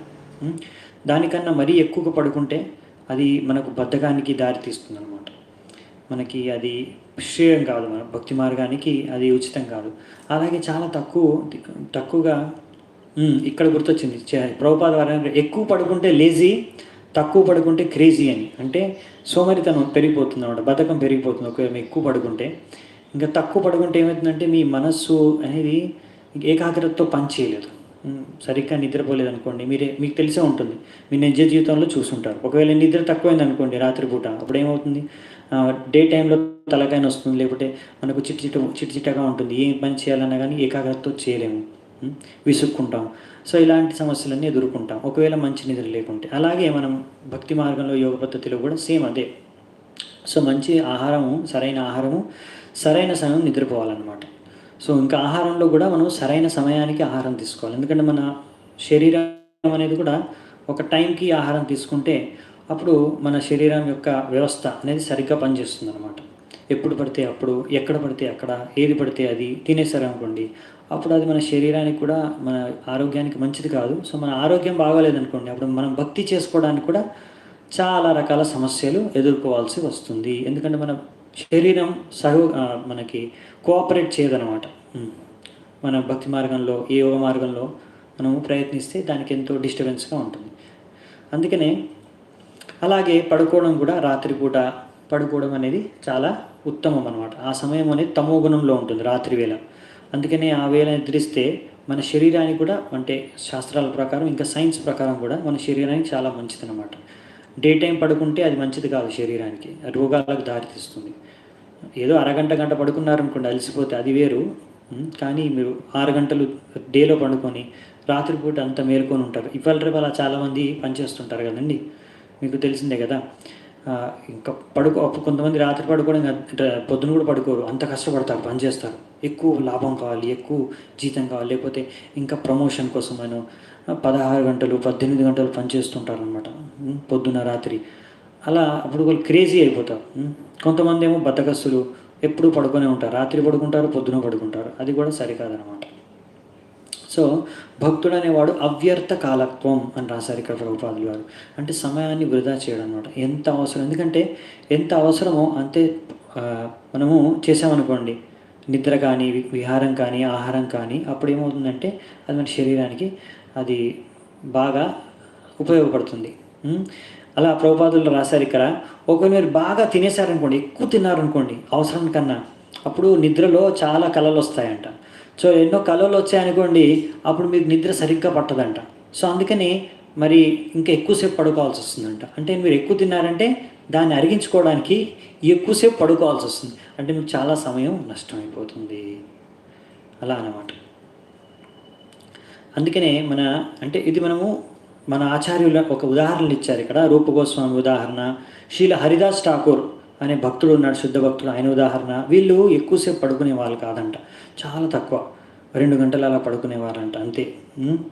అలా రూపగోస్వామి పాదువారు మరియు హరిదాస్ ఠాకూర్ ఏంటంటే చాలా తక్కువ ప్రసాదం తీసుకునేవారు, ఎక్కువ తీసుకునేవారు కాదంట. అది కూడా ఆయన డైలీ చాంటింగ్ 3 లక్షల నామాలు జపించిన తర్వాతే ఆయన ప్రసాదాన్ని గ్రహించేవాడంట, లేకపోతే లేదు. అండ్ డైలీ అంటే 3 లక్షల నామాలని జపించేవాడు. ఇక్కడే దగ్గరలో 10 నిమిషాల దూరంలో మనకి ఇక్కడ మందిరం నుంచి, హబీపూర్ నుంచి ఫులియా అనే జగ ఉందన్నమాట, ప్లేస్ ఉంది, స్థలం ఉంది. ఆ ఫులియా స్థలంలో ఆయన భజన కుటీరు ఉందన్నమాట. అద్వైతాచార్య ఆయన కోసం కట్టించారు. ఆయన అక్కడ నుంచి ఇంకో 10 నిమిషాల దూరంలో అద్వైతాచార్య వాళ్ళ ఇల్లు కూడా ఉంది. సో ఆయన అక్కడ కూర్చొని డైలీ 3 లక్షల నామాలు హరినామం జపం చేసుకునేవారు, హరే కృష్ణ మహామంత్రం. సో ఆయన అప్పుడు ఈ ప్రసాదం కానీ, నిద్ర కానీ 3 లక్షల నామాలు చేసిన తర్వాతే ప్రసాదం తీసుకునేది, నిద్రించేదనమాట. అంటే వాళ్ళంత కఠోరంగా, ఎంతో తీవ్రంగా భక్తిని వాళ్ళు అనుసరించారంట. మన ప్రభుపాదుల వారు కూడా మీకు తెలుసు కదా, రాత్రి వేళ కూడా ఆయన భగవంతుని ప్రార్థించుకున్నాడు అనమాట. భగవంతుడా, నాకు ఎన్నో కార్యాలు, ఇంకా నాకు వయసు అయిపోతుంది, ఇంకా ఎక్కువ రోజులు నేను బతకను, కానీ ఇంకా నాకు ఎన్నో పనులు ఉన్నాయి, ఎన్నో చేయాలి నీ కోసం భక్తి కార్యాలు. సో ఇన్ని మందిరాలని స్థాపించాలి, ఇన్ని పుస్తకాలని రాయాలి, నాకు సమయం దొరకట్లేదు పొద్దున, అందుకని రాత్రిపూట కూర్చొని నేను పుస్తకాలు రాస్తాను. మనం చదువుకునే అన్ని భాగవతం, భగవద్గీత అన్నీ రాత్రి ఆయన 1 గంట, 2 గంటలు, 3 గంటలు, 4 గంటల వరకు మేల్కొని ఆయన రాత్రి అర్ధరాత్రి లేచి 2 గంటలు పడుకునేవారు అంత ప్రభుపాదు. మిగతా టైం అంతా 12 గంటలకు అలా లేచి పొద్దున్న వరకు 3-4 గంటలు అలా డైలీ ఈ యొక్క పుస్తకాలని రచించారనమాట. సో వాళ్ళు అలా చేయగలిగారు ఎందుకంటే వాళ్ళు శుద్ధ భక్తులు. వాళ్ళు ఈ యొక్క భౌతిక శరీరాన్ని ఎప్పుడో వాళ్ళు దానిపైన ఇదంతా ఆధ్యాత్మికమైంది వాళ్ళ శరీరం అంతా. వాళ్ళు 3 గుణాలకు అతీతంగా అయిపోయారనమాట. సో వాళ్ళకు ఈ సంభవం. కానీ మనము వాళ్ళని అనుకరించకూడదు అనమాట, ఇమిటేట్ చేయకూడదు, మనం వాళ్ళని అనుసరించాలి. అంటే వాళ్ళ యొక్క అడుగుజాడలో నడవాలి. అంటే వాళ్ళ నుంచి నేర్చుకోవాలి మనం ఎలా సమయాన్ని వృధా చేయకూడదు, ఎలా సరైన ఆహారాన్ని, సరైన నిద్రని తీసుకుంటే మనం ఎంత ఆహారం తీసుకొని ఎంత నిద్ర తీసుకుంటే మనం ఎక్కువగా ఆరోగ్యంగా ఉండొచ్చు, ఎక్కువగా మనము ఏకాగ్రతతో మంచి చేతనతో భక్తిని చేసుకోవచ్చు. ఈ విషయాలు అనమాట. ఈ విషయాల గురించి మనం ఇంకా ఆహారం గురించి, వీటన్నిటి గురించి, గుణాల గురించి మనము జ్ఞానయోగం లాస్ట్ 6వ చాప్టర్ 6 అధ్యాయాల్లో ఇంకా విస్తృతంగా వస్తే అప్పుడు చర్చించుకుందామంట. సో ఇక్కడ మాత్రం ఇవి చెప్పారనమాట. ఇందులో కూడా మీరు మన అష్టాంగ యోగలో కూడా మీకు ఇవన్నీ నియమాలు అనేవి పాటించాలి. సో ఇప్పుడు మనం నెక్స్ట్ చూసేది ఏంటంటే, ఇప్పుడే ఒకవేళ ఇలా మీరు అన్ని నియమాలు పాటించి అష్టాంగ యోగంలో సాధన చేసుకుంటూ వెళ్ళిపోతే అప్పుడు మీరు ఆ చరమ స్థాయికి చేరుకున్నప్పుడు ఎలా చేరుకుంటారు, అప్పుడు అలాంటి సమయంలో ఎలాంటి సాక్షాత్కారం జరుగుతుంది, ఎలాంటి లక్షణాలు ఉంటాయి, ఏం జరుగుతుంది అనే విషయాన్ని ఇప్పుడు మనం 18 నుంచి 23 శ్లోకాల మధ్యలో చూస్తామన్నమాట. యదా వినియతం చిత్తం ఆత్మన్యేవావతిష్ఠతే నిస్పృహ సర్వకామేభ్యో యుక్త ఇత్యుచ్యతే తదా. ఏం చెప్తున్నారంటే ఇక్కడ ఇలా ఎప్పుడైతే ఇక్కడ నుంచి మనం కొంచెం ఫాస్ట్ వెళ్తామండి, ఎందుకంటే ఈ విషయాలు కొన్ని నిన్న కూడా చర్చించుకున్నాం దీనికి సంబంధించి. సో ఇక్కడ ఈ యోగి ఇలా ఎప్పుడైతే ధ్యానంతో ఏకాగ్రతతో సమాధి వ్యవస్థ చేరుకుంటూ ఉంటాడో అప్పుడు ఆయనకున్న అన్ని భౌతిక ఆశయాలు, ఆసక్తులు అన్నీ వెళ్ళిపోతాయంట. అప్పుడు ఆ విధంగా ఆయన యోగలో స్థిరంగా స్థాపించుకుంటాడనమాట. మనం ఏంటంటే భగవంతుడికి ధ్యానము ఎలా చేస్తాము, ఎలా మనము నిష్ఠ స్థాయికి చేరుకుంటామంటే భగవంతుడికి నవవిధ భక్తి అన్ని రకాలుగా చేసుకుంటాం సేవ. ఇక్కడ మనకు ఉదాహరణ మళ్ళీ ముందు ఒకసారి చర్చించుకున్నాం కదా అంబరీష్ మహారాజ్ది, ఎలా ఆయన అన్ని అవయవాలతో నవవిధ భక్తుల్ని ఎలా ఆయన పాటించాడనే విషయాన్ని ముందు మనం ఒకసారి చర్చించుకున్నాం 2వ అధ్యాయంలో అనుకుంటా. సో అదే మళ్ళీ ఉదాహరణ ఇక్కడ ఇచ్చారనమాట. సో ఇలా ఎప్పుడైతే పాటిస్తారో అప్పుడు ఏమవుతుందంటే, ఎలాగైతే వాళ్ళ యొక్క మనస్సు ఎంత నియంత్రణలోకి వచ్చేస్తుందంటే, ఎలాగైతే ఆ యొక్క మన ధ్యానంలో ఏమవుతుందంటే మనము ఎంత మనస్సు కేంద్రితమై ఏకాగ్రత ఉండగలుగుతుందని తెలుసుకోవడానికి ఉదాహరణ ఇచ్చారు ఇక్కడ. అదే నెక్స్ట్ శ్లోకంలో, యథా దీపో నివాతస్థో నింగతే సోపమాస్మృత యోగినో యత చిత్తస్య యుంజతో యోగమాత్మనః. ఏం చెప్తున్నారంటే, ఎలాగైతే ఒక దీపం ఎక్కడైతే గాలి అనేది విండ్, గాలి లేదనుకోండి, ఆ గాలి లేదంటే అది అంటే ఎయిర్ ఉంది కానీ విండ్ లేదు, అంటే మూమెంట్ లేదు, కదట్లేదు అనమాట. గాలి లేని చోటు ఆ దీపము ఎలాగైతే కదలకుండా ఉంటుంది, స్థిరంగా ఉంటుంది. దీపం వెలుగుతుందో ఆ దీపము ఇలా కదలకుండా స్థిరంగా ఉంటుంది కదా, మంట అనే అగ్ని అనేది దీపంది. అలా ఆయన యొక్క చేతన, మనస్సు ఏకాగ్రతతో ఉంటుందంట స్థిరంగా. ఇప్పుడు నెక్స్ట్ ఒకేసారి ఇక్కడ మనకి 4 శ్లోకాలు కలిపి ఉన్నాయి. సో దాన్ని ఒకేసారి మనము చదివి ఒకేసారి చర్చించుకుందామంట. యత్రో పరమతే చిత్తం నిరుద్ధం యోగ సేవయా యత్ర చైవాత్మనాత్మానం పశ్యన్నాత్మని తుష్యతి సుఖం ఆత్యంతికం యత్తద్ బుద్ధిగ్రాహ్యం అతీంద్రియం వెత్తి యత్ర న చైవాయం స్థితశ్చలతి తత్వతః యం లబ్ధ్వా చాపరం లాభం మన్యతేనాధికం తతః యస్మిన్ స్థితో న దుఃఖేన గురుణాపి విచాల్యతే తం విద్యా దుఃఖ సంయోగ వియోగం యోగ సంనితం. సో ఇక్కడ ఏం చెప్తున్నారంటే, ఇక్కడ ఎన్నో విషయాల గురించి చర్చించారు. అంటే ఇంకా ఆ అవస్థలో సమాధి అవస్థకి చేరుకున్నప్పుడు ఏం జరుగుతుంది, అప్పుడు చెప్పుకున్నాం కదా, ఆ మనస్సు అనేది, మన మనస్సు అనేది అన్ని రకాల ఈ యొక్క భౌతిక విషయాల నుంచి, ఆసక్తి నుంచి ముక్తి అయిపోతుంది. ఇంకా ఆ సమయంలో అతని యొక్క ఆత్మ సాక్షాత్కారం అవుతుంది. ఆయన ఒక ఆత్మని చూసుకోగలుగుతాడు ఆయన. అంటే ఆయన అర్థమవుతున్నాడు, నేను ఆత్మ, ఈ శరీరాన్ని కాదనే విషయాన్ని పూర్తిగా ఆయనకి అర్థమైపోతుంది, చూసుకోగలుగుతాడు అతను. అలాంటి సమయంలో ఎంతో ఆనందం అనేది ఆయన అనుభూతి చెందుతాడంట. సో ఇలా ఎప్పుడైతే ఆ ఆధ్యాత్మిక అనుభూతిని అనుభవిస్తాడో అప్పుడు ఇంకా దానికన్నా ఎక్కువ ఇంకేం ఆనందం లేదు. ఇప్పటివరకు ఆయన జీవితంలో అంత ఆనందాన్ని ఎప్పుడు చూడలేదు, అనుభవించలేదు. అలాంటి ఆనందాన్ని ఆయన అనుభవిస్తాడంట. అప్పుడు ఆయన ఇంకా స్థిరంగా ఉండిపోతాడు ఆ సమాధి అవస్థలు. ఇప్పుడు ఆయనను ఎవ్వరూ ఏ ఆపద, ఏ రకమైన కష్టము, ఏ రకమైన సమస్య అనేది ఆయనను వేధించి, ఆయనను ప్రలోభానికి గురి చేసే, ఆయన విచలితం చేసే సమస్య లేదంట. సో ఇప్పుడు ఆయన అన్ని రకాల భౌతిక దుఃఖాల నుంచి ఆ అవస్థలో ముక్తుడుగా ఉంటాడంట. సో ఇక్కడ అంటే ఈ అవస్థలోనే ఆయన పరమాత్మ దర్శనం అనేదానికి జరుగుతుందన్నమాట. సో అందుకనే, కానీ కొంతమంది ఏంటంటే మూర్ఖులు, అంటే కొంతమంది వీళ్ళ పద్ధతి ఎలా ఉంటుందంటే, ఇలా కూడా కొంతమంది మాయవాదులు వాళ్ళు ఏం చెప్తారంటే, ఎప్పుడైతే దర్శనం జరుగుతుందో ఆ పరమాత్మ అదే నువ్వు, ఆత్మ పరమాత్మ ఒకటే అని కూడా అలా కొంతమంది అనుకుంటారు, భ్రమిస్తారు. అందుకే వీళ్ళు తప్పుగా అర్థం చేసుకుంటారు. కానీ అసలైన యోగులు, ఇంకా ఎవరైతే ఈ ధ్యాన మార్గంలో ఉన్నారో ఇంకా భక్తులు, ఇవన్నీ సరిగ్గా అర్థం చేసుకుంటారు. పతాంజలి యోగ సూత్రాల ద్వారా కూడా పతంజలి అనే ఋషి కూడా దీన్ని వర్ణించాడు, ఈ యొక్క విషయాన్ని ఆయన కూడా చెప్పాడు అనమాట. ఇది అసలు ఇక్కడ వాళ్ళు పరమాత్మని దర్శించుకుంటారు, ఆ పరమాత్మని దర్శించుకొని ఆ పరమాత్మను సంబంధంతో వాళ్ళ ఒక సంబంధాన్ని వాళ్ళు ఏర్పరచుకుంటారు, వాళ్ళు అర్థం చేసుకుంటారు. అందుకని దాని ద్వారా వాళ్ళకి ఆనందం, పరమానందం అనేది కలుగుతుంది అని ఆయన చెప్తాడనమాట. ఆ శ్లోకాన్ని కూడా ఇక్కడ ఇచ్చారు, యోగ సూత్రాల నుంచి శ్లోకాన్ని, పతాంజలి యోగ సూత్రాల నుంచి మన ప్రభుపాదుల వారు.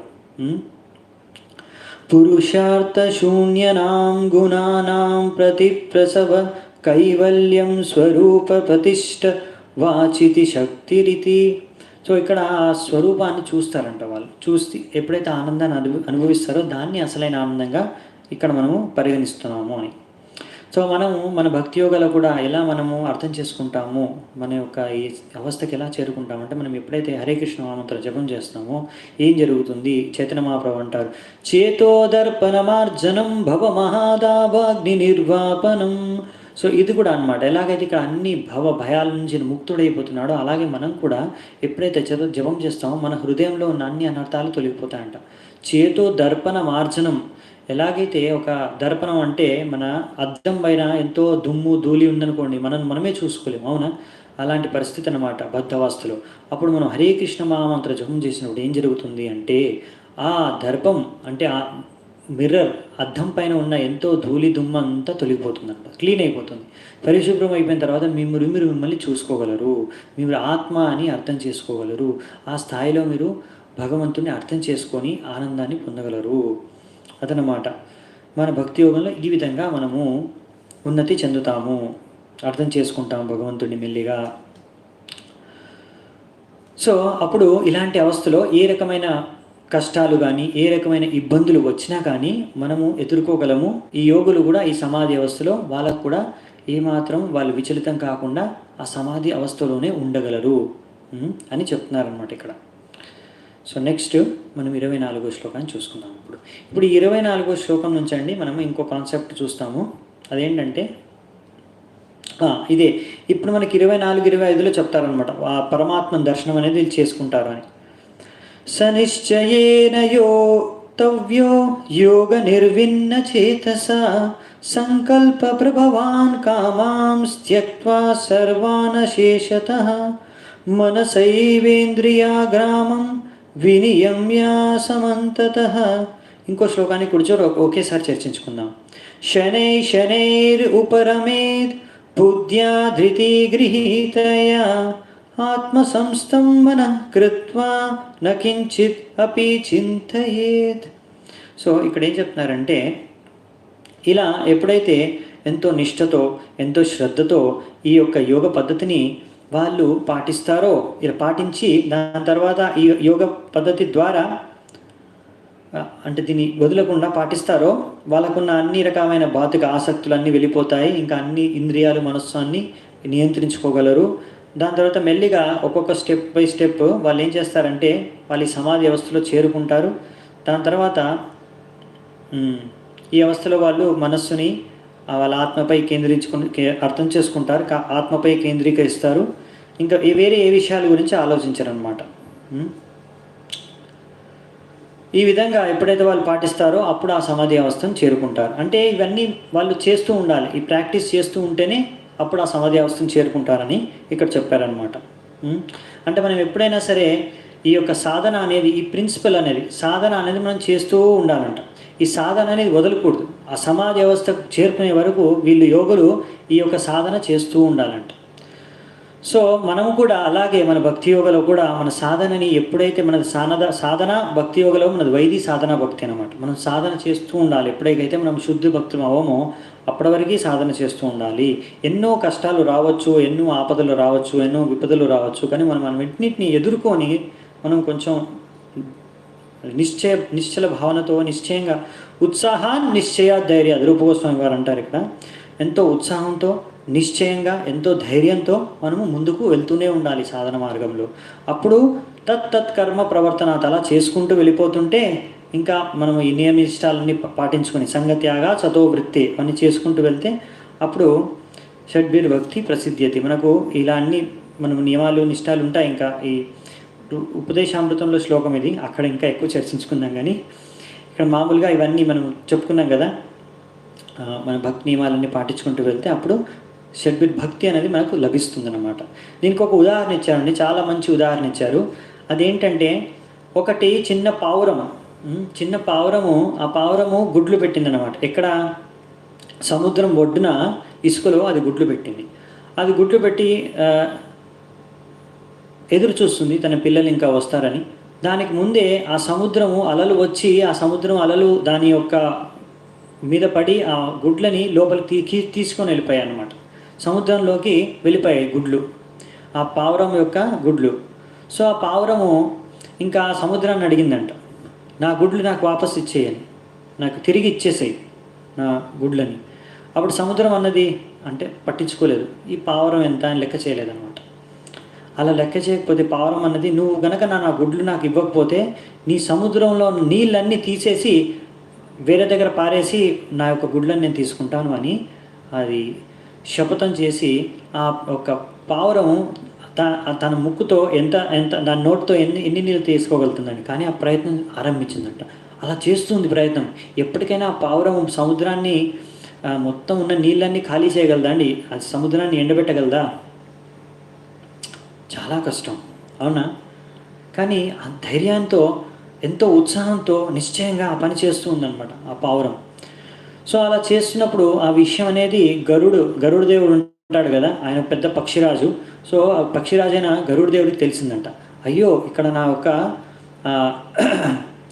చెల్లెల్లాంటి ఈ చిన్న పావురం ఇంత కష్టపడుతుంది అనేసి అక్కడికి వెళ్ళి దానికి సహాయం చేయాలనే ఉద్దేశంతో ఆ సముద్రాన్ని గరుడు దేవుడు అన్నాడంట, నువ్వు గనక ఆ పావురానికి తన గుడ్లను ఇవ్వకపోతే ఇప్పుడు నేను నీ ఒక సముద్రాన్ని ఎండబెట్టేస్తాను, మొత్తం ఖాళీ చేసేస్తాను నీళ్ళని చెప్తాడు. అప్పుడు సముద్రం భయపడి గరుడు దేవుడికి ఆయన శక్తి సామర్థ్యం తెలిసి వెంటనే ఆ గుడ్లని పావురానికి ఇచ్చేసిందంట. దీని నుంచి మనం ఏం నేర్చుకుంటామండి అంటే, ఇలా భక్తి మార్గంలో కూడా మనము మన ప్రయత్నం మనం చేస్తూ ఉండాలి. మన సాధన అనేది మన ప్రయత్నం, ఆ పావురం లాంటి ప్రయత్నం అండి. మన లక్ష్యం చాలా కఠినం, మన వల్ల అది సంభవం కాదు, మన ఒక్క సాధన వల్లే సంభవం కాదు. దానికి భగవంతుడి యొక్క కృప, ఆ యొక్క సహాయం అనేది అవసరం. కానీ భగవంతుడు అలాంటి కృప ఎప్పుడు మనకి ఇస్తాడు అంటే, మనం ఆ పావురంలా ఎప్పుడైతే ప్రయత్నిస్తామో ఉత్సాహం, నిశ్చయం, ధైర్యంతో ఎప్పుడైతే మనం భక్తి మార్గంలో ఎప్పుడు ఏమొచ్చినా, ఏ ఆటంకం వచ్చినా వదిలిపెట్టకుండా భక్తి మార్గాన్ని మనం ముందుకు వెళ్తూనే ఉంటామో పాటించుకుంటూ, అప్పుడు మనకు ఆ భగవంతుడు కూడా మనకు సహాయం అనేది చేస్తాడనమాట. ఇది చాలా ముఖ్యమైన విషయం మనం అర్థం చేసుకోవడానికి. సో ఈ విషయం మనకు ఉపయోగకరం అనమాట. ఇలాంటి శ్లోకాలు కూడా ఇవి అష్టాంగ యోగకు కూడా వర్తిస్తాయి, మనకు కూడా వర్తిస్తాయి అన్నమాట. సో అదే ఇక్కడ చెప్పారనమాట. ఇప్పుడు మనము నెక్స్ట్ 26వ శ్లోకంలో మరి మీరు అనొచ్చు, ప్రభుజీ మనకు చాలా కష్టం కదా, అష్టాంగ యోగంలో ధ్యానం చేసేటప్పుడు మనస్సు అటు ఇటు వెళ్ళిపోవచ్చు. ఎందుకంటే మనం భక్తి యోగంలో ఏంటంటే మనం మనస్సుని ఏదో ఒక సేవలో, నవవిధ భక్తిలో ఏదో ఒక మార్గంలో దాన్ని మనస్సు నిమగ్నం అయిపోయి ఉంటుంది కాబట్టి మనకు డిస్టర్బ్ అయ్యే ఛాన్స్ చాలా తక్కువ. కానీ వీళ్ళు ఏ పని చేయట్లేదు కదా, ఒక నిర్మానుషమైన ప్రదేశంలో కూర్చొని ఏకాగ్రతతో మనసుని కేంద్రించడానికి ట్రై చేస్తున్నారు. కానీ మనసు ఎప్పుడూ ఎన్నో ముందున్న అనుభవాలతో ఎన్నో విషయాలు తెలుసు కదా మనసులో ఉన్నాయి కదా, దాగి ఉన్నాయి కదా, అన్నిటి గుర్తు చేసుకుంటే ఎక్కడెక్కడో మనసు వెళ్ళిపోవచ్చు. నువ్వు ధ్యానానికి కూర్చున్నప్పుడు అష్టాంగ యోగంలో ఎక్కడెక్కడికో వెళ్ళిపోవచ్చు. సో మరి ఎలా, అందుకే ఇక్కడ 26వ శ్లోకంలో చెప్తారన్నమాట. మరి అలా అయినప్పుడు మరి మీరు యోగ పద్ధతిలో ఆ సమాధి అవస్థకు చేరుకోవాలంటే ఏం చేయాలి? యతో యతో నిశ్చలతి మనసి చంచలమస్థిరం తతస్తతో నియమైతద్ ఆత్మన్యేవ వశం నయేత్. సో ఇది 26వ శ్లోకం. 25ది నేను ఆల్రెడీ చెప్పేశానండి, ఒకటేసారి నేను 24, 25 రెండు ఒకటేసారి పారాయణం చేసి ఒకేసారి చెప్పేశాను.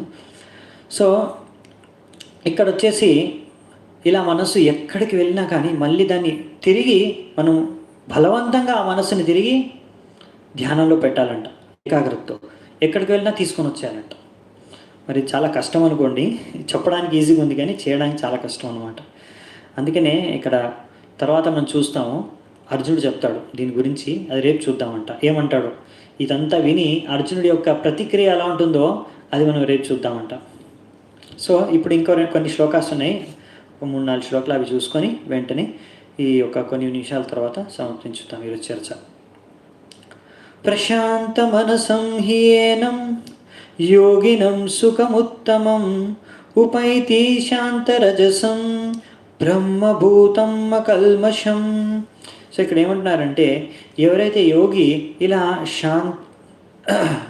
శాంతంగా ప్రశాంత మనసం ఇలా భగవంతుడి పైన అంటే పరమాత్మ పైన ఏకాగ్రతతో కేంద్రీకరించడానికి ప్రయత్నించి ప్రశాంతంగా ఉంటాడో అతను సుఖం ఉత్తమం. అంటే ఇలా ఎవరైతే ప్రయత్నిస్తారో మనస్సుని కేంద్రీకరించి ఆ ఏకాగ్రతతో యోగ పద్ధతిలో ధ్యానం చేయడానికి, అప్పుడు ఏం జరుగుతుందంట, సుఖాన్ని, ఆ బ్రహ్మ సుఖాన్ని అనుభవించగలుగుతారనమాట. సో అక్కడ శాంత రజసం రజోగుణం అనేది ఉండదంట అక్కడ. అకల్మషం, ఏ మాత్రమే కల్మషం ఉండదు, ఏ పాపాలు ఉండవు, అన్నీ తొలగిపోతాయి. సో అప్పుడు ఆయన బ్రహ్మభూతం, ఆయనకు అర్థమైపోతుంది నేను ఆధ్యాత్మికం, ఆ భగవంతుడు కూడా ఆధ్యాత్మికం, ఇద్దరము ఆధ్యాత్మిక తత్వాలకు సంబంధించిన వాళ్ళం అనే విషయాన్ని అర్థం చేసుకోగలరంట. అలా ఎప్పుడైతే అర్థం చేసుకొని ఆ పరమాత్మని చూడగలుగుతాడో దానివల్ల ఆయనకు ఒక పరమానందం కలుగుతుందనమాట. ఆ విషయాన్ని 28వ శ్లోకంలో చెప్తున్నారనమాట. యుంజనేవం సదాత్మానం యోగి విగత కల్మషః సుఖేన బ్రహ్మ సంస్పర్శం అత్యంతం సుఖమాశ్నుతే. ఆ సుఖేన బ్రహ్మ సంస్పర్శం, ఆ యొక్క బ్రహ్మ అంటే ఆ యొక్క ఆధ్యాత్మిక ఆ యొక్క పరమాత్మకు స్పర్శించుకొని తెలుసుకొని ఆయన ఎంతో సుఖాన్ని అత్యంతం సుఖం అశ్నుతే, ఆ యొక్క ఆధ్యాత్మిక అంతులేని అంటే అత్యంత సుఖాన్ని అనుభవిస్తాడంట. సో దాని తర్వాత ఏం జరుగుతుంది, అలా అనుభవించిన తరపుడు సో ఎప్పుడైతే ఆ పరమాత్మతో సంబంధాన్ని కుదుర్చుకున్నాక, అర్థం చేసుకున్నాక, ఆ ఆనందాన్ని అనుభవించినప్పుడు ఆయన యొక్క దృష్టి ఏ విధంగా ఉంటుంది, ఈ యొక్క లోకం వైపు, మనుషుల వైపు దృష్టి, ఆయన యొక్క దృష్టి ఎలా ఉంటుంది చేతన. సో ఆ దృష్టి అనేది మిగతా 2 శ్లోకాల్లో ఇచ్చారండి. సో ఆ 2 శ్లోకాలు ఒకేసారి చూసుకుందామంట పారాయణం చేసి. సర్వభూతస్థమాత్మానం సర్వభూతాని చాత్మని ఈక్షతే యోగయుక్తాత్మా సర్వత్ర సమదర్శనః యో మాం పశ్యతి సర్వత్ర సర్వం చ మయి పశ్యతి తస్యాహం న ప్రణశ్యామి సచామే న ప్రణశ్యతి. సో ఇక్కడ ఏం చెప్తున్నారు, మనం ఒక్కొక్క లైన్ చూసుకుందామంట. సర్వభూతస్థం ఆత్మానం, అప్పుడు ఆయన ఏం చూస్తాడంటే ఆయన భగవంతుణ్ణి పరమాత్ముడిని దర్శించుకున్నాడు కదా, అలాగే ఇప్పుడు పరమాత్ముడిని ప్రతి ఒక్క ప్రాణి హృదయంలో చూడగలుగుతాడంట. ప్రతి ఒక్క ప్రాణి హృదయంలో పరమాత్మని చూడగలుగుతాడు. సర్వభూతాని చాత్మని, ఇంకా ఆయన భగవంతుడిని అన్నిటినీ భగవంతుల్లో చూడగలుగుతాడంట. ఇదేంటి అంటే ఇక్కడ మనకి ప్రభుపాద వారు ఇది అర్థం చేయడానికి రాశారు. సో అన్నీ అండి ఇక్కడ మనం చెప్పుకున్న ముందు కూడా ఒకసారి ఈ 3 శక్తులు ఉంటాయి భగవంతుడికి: అంతరంగ శక్తి, బహిరంగ శక్తి, తటస్థ శక్తి అని. సో ఇవన్నీ భగవంతుడి యొక్క శక్తి అంతర్గతంలోనే ఉన్నాయి. అలాగా మనం కూడా భగవంతుడి అంతర్గతంలోనే ఉన్నాము అనే విషయాన్ని ఈ వ్యక్తి అర్థం చేసుకొని చూడగలుగుతాడంట. ఈక్షతే యోగయుక్తాత్మ. సో ఆయన పరమాత్మని తన హృదయంలో కూడా చూడగలుగుతాడు. సర్వత్ర సమదర్శన. అలా ఆ పరమాత్మని ప్రతి చోట చూడగలుగుతాడు. యో మాం పశ్యతి సర్వత్ర సర్వం చ మయి పశ్యతి. అంటే ఏంటంటే ఇలా ఎవరైతే భగవంతుడిని ప్రతి చోట చూడగలుగుతాడో, ప్రతి ఒక్క ప్రాణిని భగవంతుల్లో చూడగలుగుతారో, ప్రతి విషయాన్ని భగవంతుల్లో చూడగలుగుతారో, అలాంటి తస్యాహం న ప్రణశ్యామి సచమేన ప్రణశ్యతి. సో అలాంటి వ్యక్తి నన్ను ఎప్పుడు కోల్పోలేడు, నేను ఆయనకి ఎప్పుడు అంటే నేను ఆయన ఎప్పుడు మర్చిపోను అనే విధంగా ఇక్కడ కృష్ణుడు చెప్తున్నాడు అనమాట. సో ఈ విధంగా ఉన్న వ్యక్తి ఇప్పుడు ఆయన ఎలాంటి కార్యాలు చేస్తాడనే విషయాన్ని మనం చూసి ముగించుకుందాం. ఈరోజు చర్చ 31, 32 శ్లోకంలో ఉన్నాయి ఇవి. సర్వభూతస్థితం యో మాం భజత్యేకత్వమాస్థితః సర్వతా వర్తమానోపి సయోగి మయి వర్తతే. సో ఇలాంటి యోగి సయోగి మయి వర్తతే. ఆ యొక్క యోగి ఎప్పుడు ఆ పరమాత్మని ఆరాధిస్తూ ఉంటాడంట. ఎందుకంటే ఆయనకు అర్థమవుతుందన్నమాట, నేను పరమాత్మ మేమిద్దరము ఆధ్యాత్మికం. అలా ఎప్పుడు పరమాత్మతో ఎప్పుడైతే ఆయన ఎప్పుడు ఆరాధిస్తూ ఉంటాడో, ఎప్పుడు పరమాత్మతో పాటే సాంగత్యంలో ఉంటాడంట అన్ని పరిస్థితుల్లో.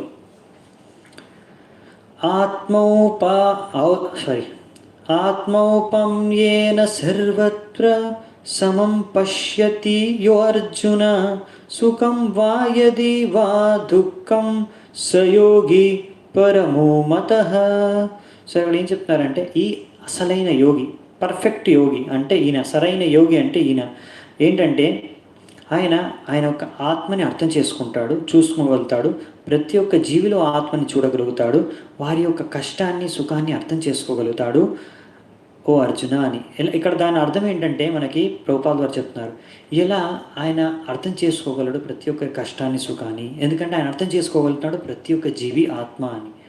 అసలైన సుఖం అంటే ఎప్పుడు మనం భగవంతుడిని అర్థం చేసుకొని భగవంతుడితో సంబంధాన్ని స్థాపించుకొని ఆ సంబంధంలో మనం భగవంతుడికి సేవ చేస్తామో అప్పుడు మనం అసలైన సుఖాన్ని అనుభవించగలుగుతాం. అలా ఆయన చూసి అర్థం చేసుకోగలడు. ఒకవేళ ఒక వ్యక్తి ఆ భగవంతుడితో సంబంధం స్థాపించుకొని, మనం భక్తి యోగం గురించి చర్చించుకోవచ్చు, భక్తి యోగంలో కూడా ఇదే సిద్ధాంతం.